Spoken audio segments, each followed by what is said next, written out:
Hello students, hope you are doing well. I Dinesh, your subject faculty, welcome you all.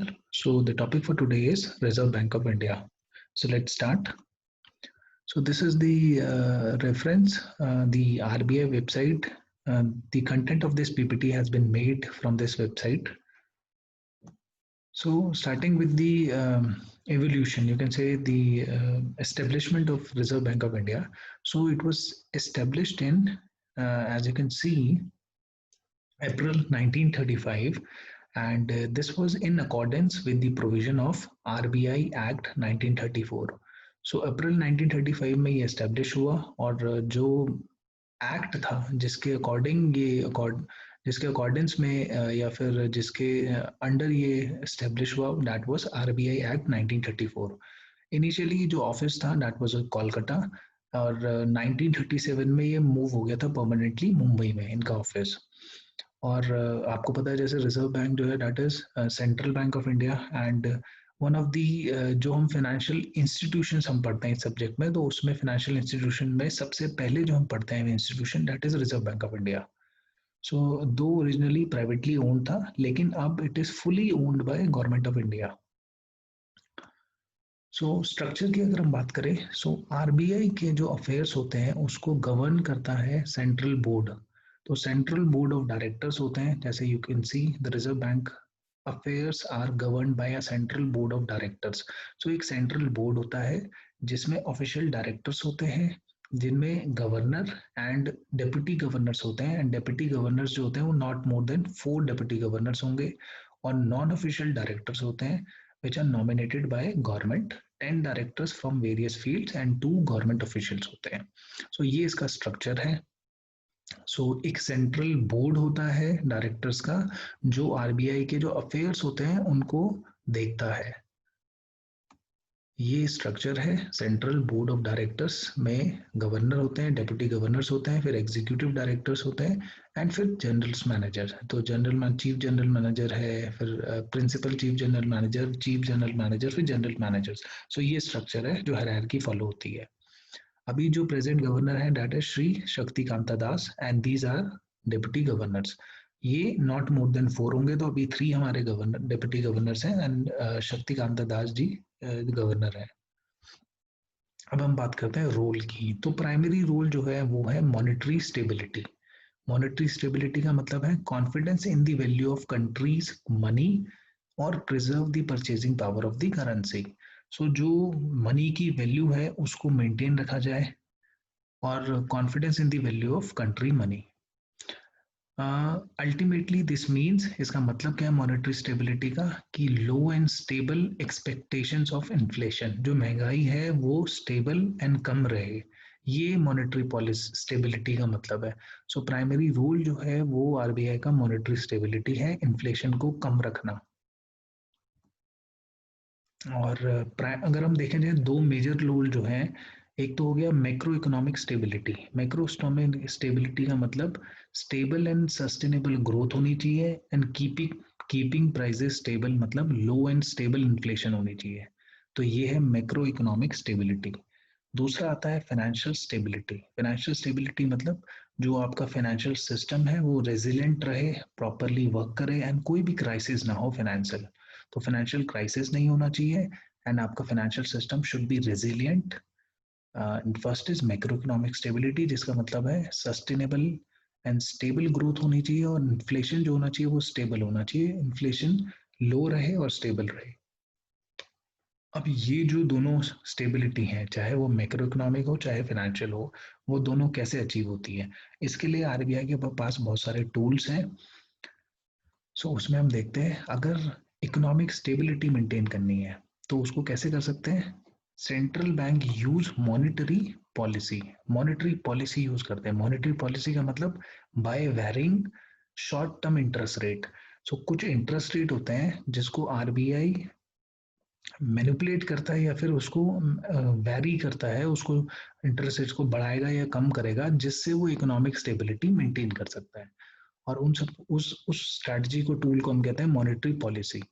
सो इसमें rates होते हैं, discuss करेंगे हम. Generally repo rate रहता है. रेपो रेट मतलब जब आरबीआई लेंड करता है, बाकी सारे जो बैंक्स होते हैं, जैसे जो कमर्शियल बैंक्स हैं, उनको अगर लेंड करता है तो किस रेट ऑफ इंटरेस्ट पे वो लेंड करता है, उसको हम कहते हैं रेपो रेट। तो जनरली उस इंटरेस्ट रेट को वेरी करता है RBI in order to maintain the economic stability. For example, अगर economy is growing fast and inflation is high, तो आरबीआई क्या करेगा, आरबीआई रेपो रेट को बढ़ा देगा। Central bank may raise the interest rate. Interest rate बढ़ेगा तो ultimately जो कमर्शियल बैंक्स है, उन वो जो आगे लोन देंगे उसका इंटरेस्ट रेट भी बढ़ जाएगा, क्योंकि उनको आरबीआई को ज़्यादा पे करना है, तो वो अपना इंटरेस्ट रेट बढ़ा देंगे। जैसे हाउसिंग लोन, कंज्यूमर लोन, उनका इंटरेस्ट रेट बढ़ जाएगा। तो अगर हाउसिंग लोन, कंज्यूमर लोन का इंटरेस्ट रेट बढ़ेगा तो इसका मतलब इन्वेस्टमेंट और कंजम्पशन है वो कम हो जाएगी जनरल पब्लिक की, और this will reduce the inflation finally.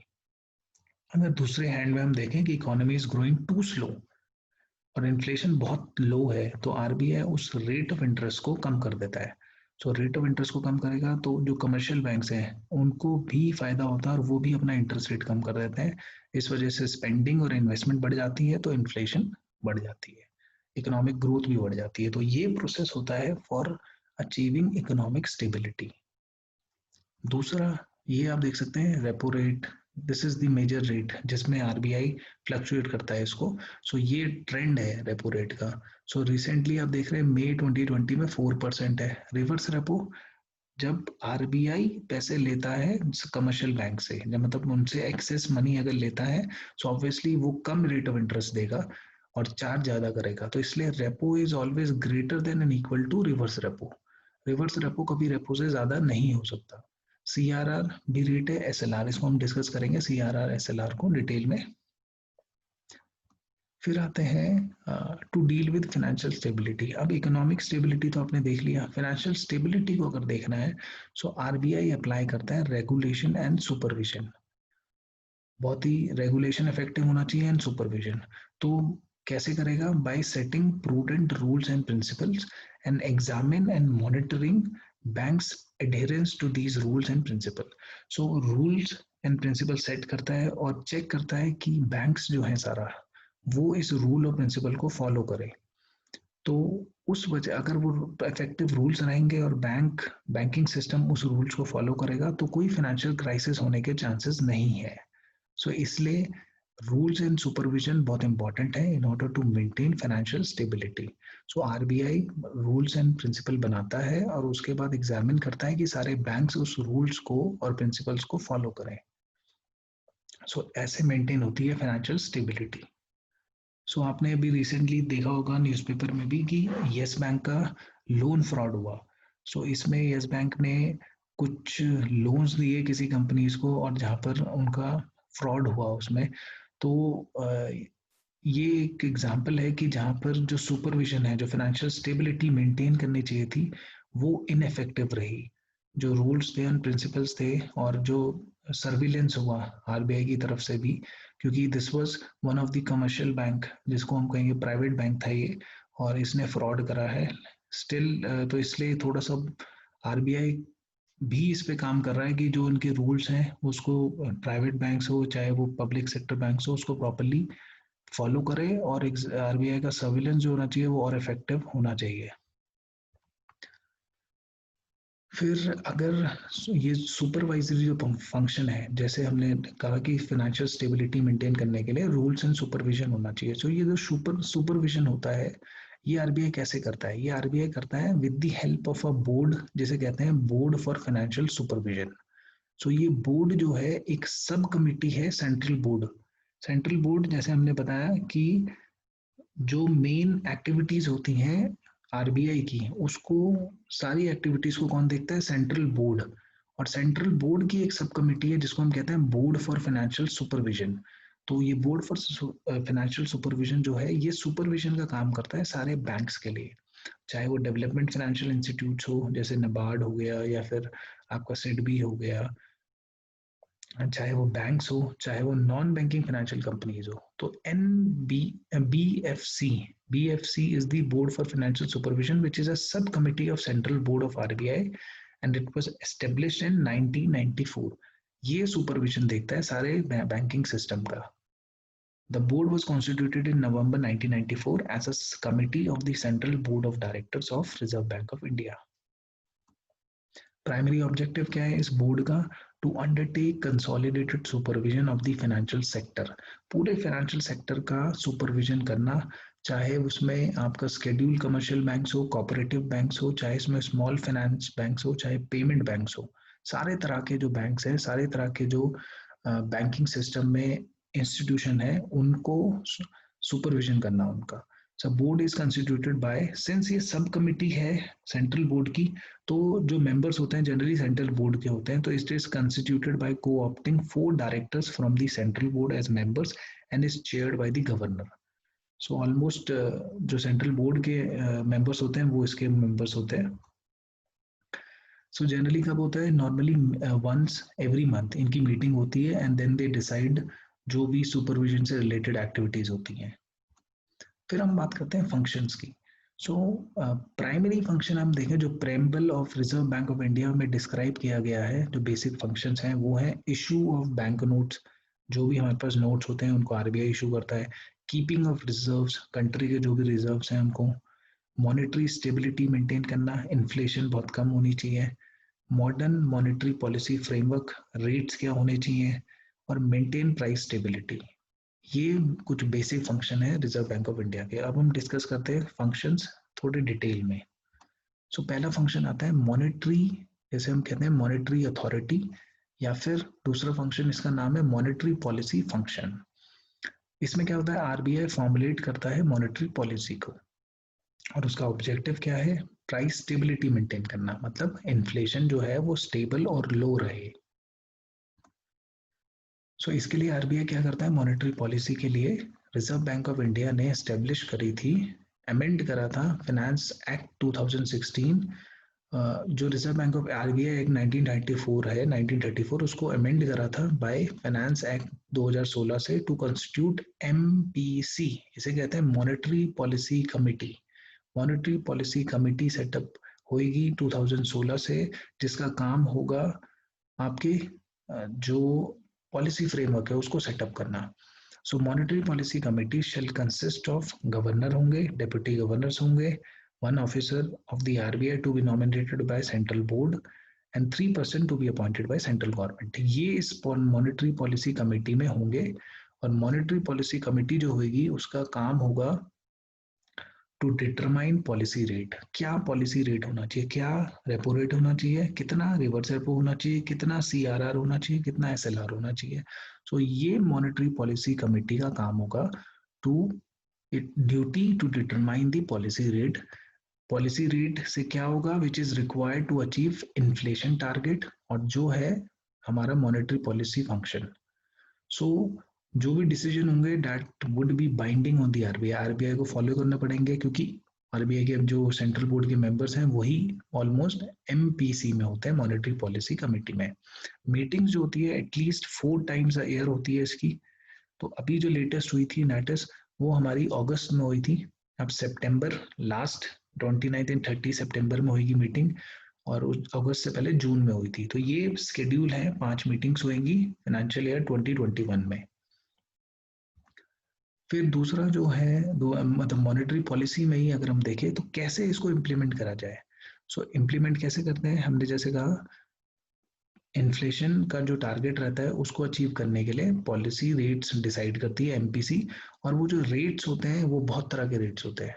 सो जिन्हें हम कहते हैं डायरेक्ट और इनडायरेक्ट इंस्ट्रूमेंट। तो वो रेपो रेट होता है, रिवर्स रेपो होता है, मार्जिनल स्टैंडिंग फैसिलिटी होती है, बैंक रेट होता है, कैश रिजर्व रेशियो होता है, ओपन मार्केट ऑपरेशंस। तो ये सारे इंस्ट्रूमेंट्स है आरबीआई के पास in order to maintain the inflation rate. तो पहला आता है आपका रेपो रेट। रेपो रेट जैसे मैंने बताया, जब आरबीआई लेंड करता है सारे कमर्शियल बैंक्स को, किस इंटरेस्ट रेट पे वो लेंड करता है उसे कहते हैं repo rate. So rate the fixed interest rate at which the Reserve Bank provides overnight liquidity to banks against the collateral of government and other approved securities. It is the policy rate which is decided by MPC, Monetary Policy Committee. Second आता है reverse repo.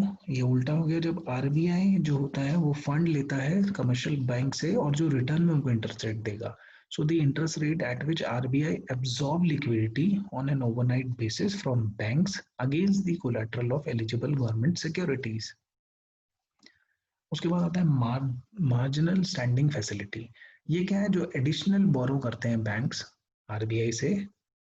So a facility under which scheduled commercial borrow additional amount of overnight money. जो additional amount अगर commercial banks borrow करते हैं, so उसे कहते हैं margining standing facility. Bank rate क्या होता है? जो स्टैंडर्ड रेट होता है.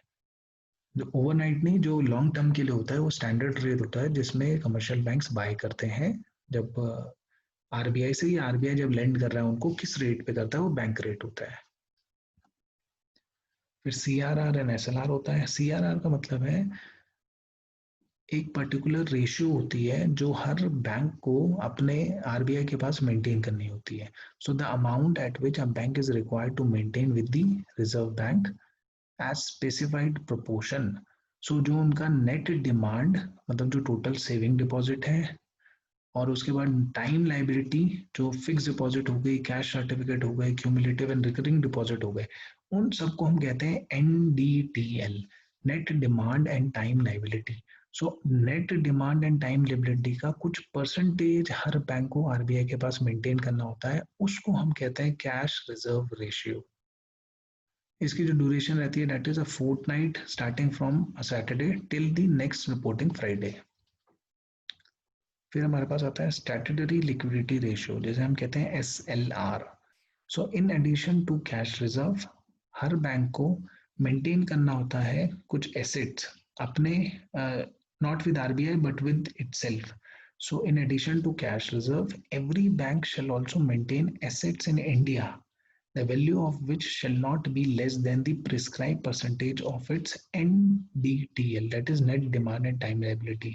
तो कुछ NDTL का अमाउंट होता है जो हर बैंक को अपने पास मेंटेन करना होता है. सो ये हमारे एट प्रेजेंट है अभी, जैसे आप देख सकते हैं.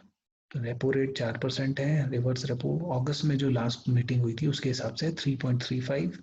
MSF मार्जिन स्टैंडिंग फैसिलिटी, जो एडिशन होता है जो बोरो करते हैं बैंक्स, 4.25. बैंक रेट जो नॉर्मल रेट होता है स्टैंडर्ड 4.25.